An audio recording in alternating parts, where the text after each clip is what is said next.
Hi, it is Julia, and I am really happy to bring you yet another Norsvember video. This time I thought I was going to share with you the absolute masterpiece that I created when I was in fourth grade, reading about the Vikings and the Norse mythology. And here you can see the excellent penmanship that I had, also my amazing gluing skills. I'm pointing out Oden here. And I mean, my coloring was on point, obviously. We also made runes in this book. I think we wrote like our names or something. And then we had to finish off with an original illustration. And of course, I did Sleipnir, Hugin, and Munin. So, I mean, you can see where I'm coming from. So, yeah. Believe it or not, I did need to practice a little bit before giving to a proper illustration. So just like with the Hugin and Munin painting, I felt like I need to spend some time in the sketchbook, getting a little bit more acquainted with what I'm actually going to draw, because drawing ravens and old men is not something that I typically go to, but here we are. So on the left page I have drawn 4 or 5 different old men with beards, and then I tried to do the one I'm working on now a little bit more detailed and seeing what I actually need to work on. So I'm going to do that. Then I'm going to do a very light sketch on watercolor paper and then just start watercoloring. And while I'm showing you that on the screen, I thought I was going to talk a little bit about Oden. Because, I mean, it wouldn't feel right to do like a Norsvember with this kind of talking about the Vikings and the myths and Sagor and all of that, and not mention the most important one of all, which is Oden. Undoubtedly, he is the father of us all. So, that's what we're going to talk about today. Oden. I mentioned him a little bit before. I have also mentioned that he has 2 ravens, Hugin and Munin, and I will link the video below if you would be interested in seeing my renditions of those 2 ravens. Hugin and Munin, if we start there, I suppose would be a good transition. Stand for thought and memory. That is what their names mean. And they fly all over the world to collect information and then bringing that information to Oden. And you might say, well, why does he want that? And I think that is sort of the core of Oden, as if we can call him a person. He is absolutely obsessed. He craves information. He craves power. And as everybody knows, knowledge is power. So he does everything in his power to collect more power, to collect more knowledge about anything and everything. Now, why does he want this? Is it just because he wants to be on top of the world in that kind of way, that he just wants to be more powerful than everybody else, to sort of win over his enemies? From what I gather, from what I have read, and from what I wish it would be, the version that I like the best, I suppose, is that he wants to collect all of the information in order to sort of stand clear or survive Ragnarök. Ragnarök in the Nordic mythology is when the world ends and restarts, sort of. And from what I gather, that is why he is doing all of this. All of the sacrifices that he has made, I will talk a little bit more about that. He wants to sort of stand clear of Ragnarok, I would suppose. Is that because he himself wants to do that, or because he is the father of everybody, so he wants his children to survive? I don't know. But, so, what is it that he actually does in order to sort of create the best possibilities to survive Ragnarok? Well, he of course has his birds that fly around to gather information, so he will become wiser and more knowledgeable, you can say. He has also, as you can see here in my very nice painting, he only has one eye. Now, why does he only have one eye? Because he gave the other one up in order to be able to drink from the water of wisdom guarded by Mimir. Mimir is sort of like a floating head, by the way. We talked about the Norse mythology not making a whole lot of sense. This is one example. But yeah, so he gave the eye up in order to sort of see, which is kind of poetical. So that is why he only has one eye.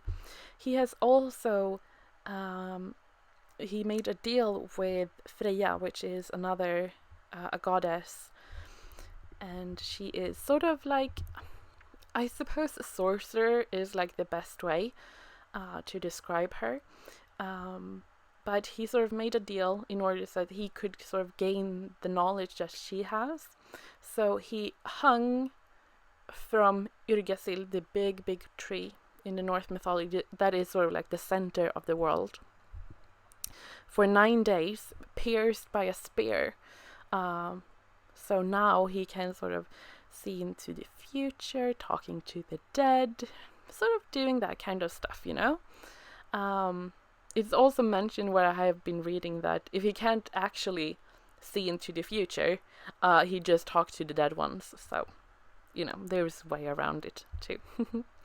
So that is something that he has sort of the sacrifices, you can say, that he himself has done. So he has sacrificed himself for this sort of, I don't know, greater cause maybe. Now, in order to sort of defeat Ragnarok, you need warriors, right? And that is where Valhalla comes into the picture. Now, Valhalla is sort of Oden's home. And as a Viking warrior, your sort of dream and ambition would be to end up in this hall. That is sort of you wanted to be able to die a glorious death on the battlefield, so that the Valkyrjorna would pick you up and bring you to Valhalla, which is a nice place if you like fighting, if you like pork, and if you like mead. If you don't like fighting, pork, or mead, then I don't really feel like there is, like, you don't need to have the ambition of going to Valhalla. There is a lot of places, like Vanahem, Freya's home, that just is a little bit nicer. But, you know, to each their own. So yeah, Oden, he sends the Valkyrjorna to collect these sort of fallen warriors that has been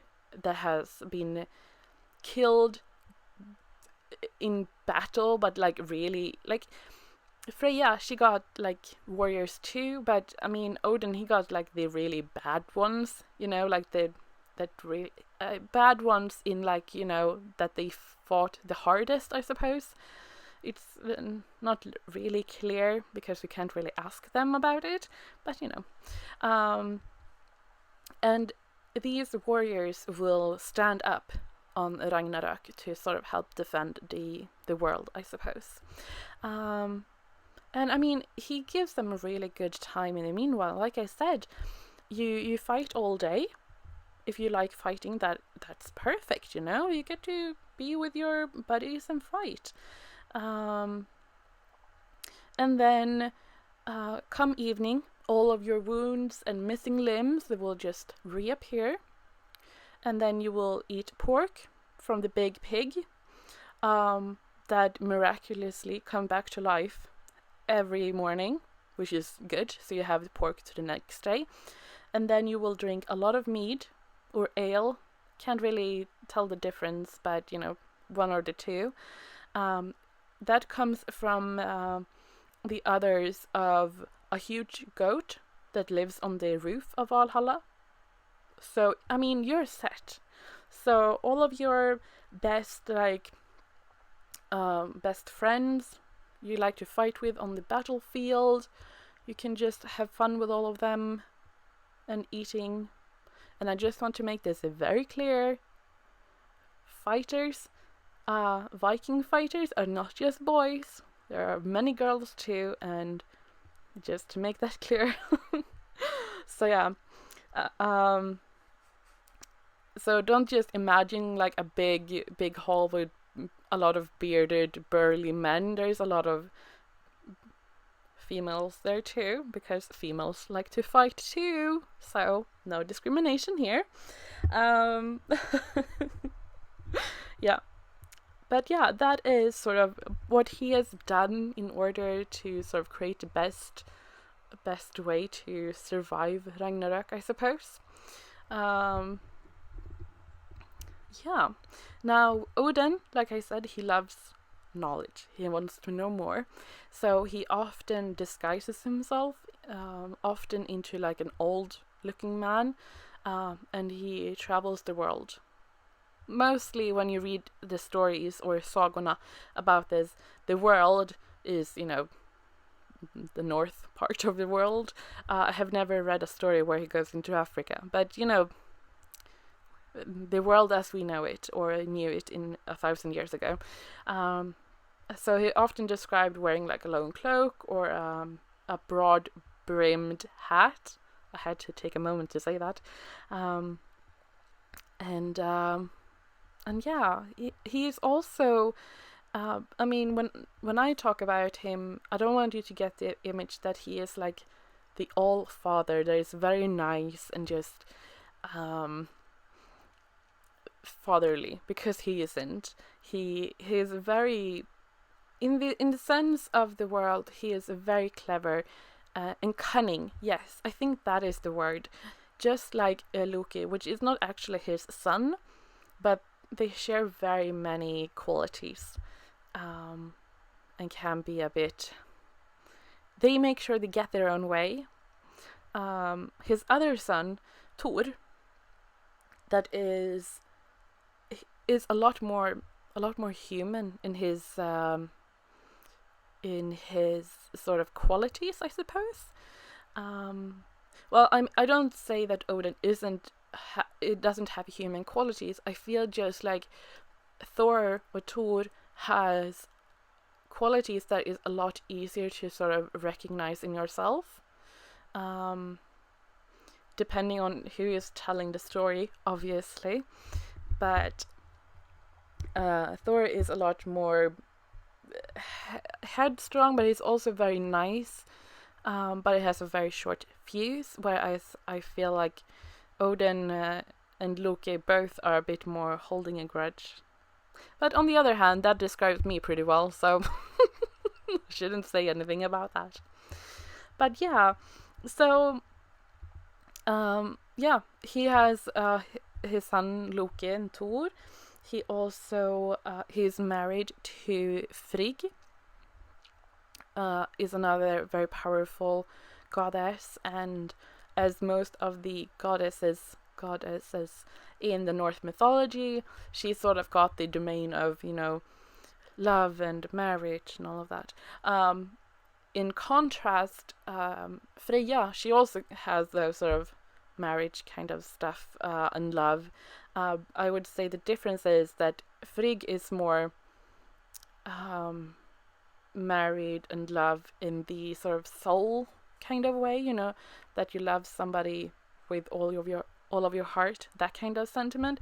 Whereas Freya is more like, I love you and I want to do the dirty with you right here and right now. She's more of that kind of, so just like a little bit of a difference there. So Frigg is more like household, and yeah, it's up for interpretation, okay. But yeah, so he is married to her, but as many of the gods, in the Norse mythology, they sort of jump around a bit, try out different partners, see what fits. These two seem like they just are really happy with each other, which is nice. I also mentioned in, I think it was my previous video where I talked about the creation, that Odin had two brothers, Ville and Ve. What I find very interesting is when you read stories or sagor about the Norse gods, they are never mentioned, except for the beginning. Now, I am not claiming that I have read all of them, definitely not.